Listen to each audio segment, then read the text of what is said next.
Miroslav Mićanović. Dovoljno je na trenutak.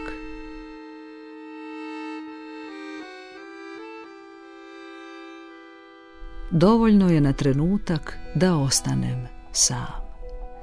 Tvoj jutrošnji izlazak, dulja kupovina, ogledala i boje, ploče, zagledanost u drugog muškarca, restoran, tvoja odluka otići, gužva u bolnici, knjige u ruci, razgovor u kafiću, na trgu, ključ zaboravljen u hodniku, mrzovolja. Velim, dovoljno je na trenutak da ostanem sam. Šuštanje vode u kuhinji, starija žena, puštanje ploča u muškom paviljonu, plač djeteta, ljeto u ramu prozora, sasvim stare i nevažne pjesme čine moj razgovor s licem koje je bilo u mojoj sobi.